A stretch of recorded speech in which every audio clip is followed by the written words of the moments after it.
The Parliamentary Committee in charge of education has kick-started investigations into the wrangles of Kyambogo University. Members of the University Council, chaired by Professor John Okedi, together with the embattled Vice-Chancellor Professor Omolo Ndiege, were today lined up for grilling. The Parliamentary Committee members in charge of education piled pressure on Ndiege to step aside to allow investigation to take root, but was defiant. Madam Chair, on this note, let him tell us on this issue of stepping aside.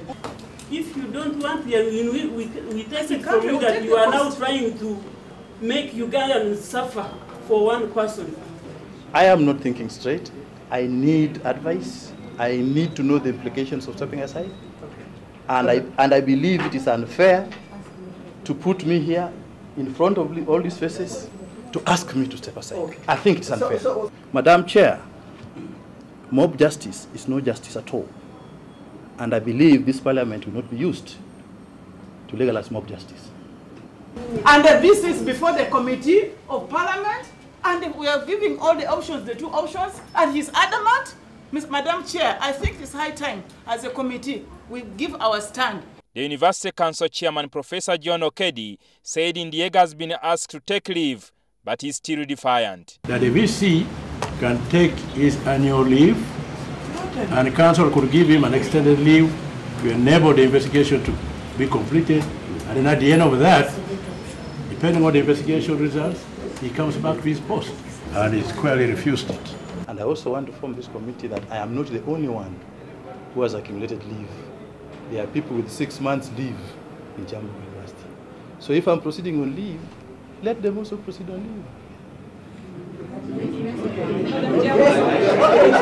Ndiege said he needed to consult his lawyers first. When I'm given the opportunity to come with my legal counsel and I can consult on the spot, I will be able to answer some questions.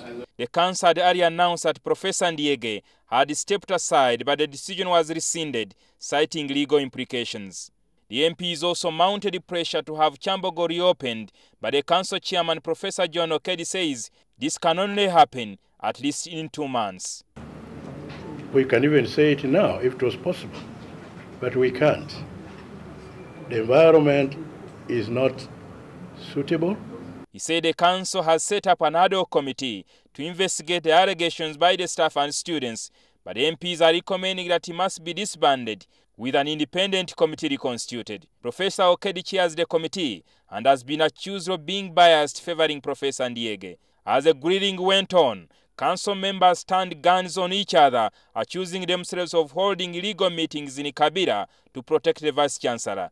When you see students here, when you see who and who, some of them met in the Kabila club.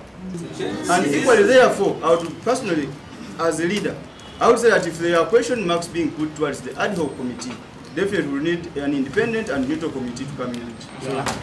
Is it fair for us to be intimidated, divide and rule, that some of you come to work? He also alleged that many of the teaching staff at Kyambogo University do not qualify to teach in such an institution. But according to our criteria, they were not qualified. There was only one person. The time they advertised it, most of us applied, but nobody was shortlisted. Professor Ndiege has been given 2 days to make up his mind, but at the end of the meeting, Ndiege told members that forcing him out of the office would give a bad precedent that would break up other institutions. Jingo Francis, NTV, Parliament. No comment.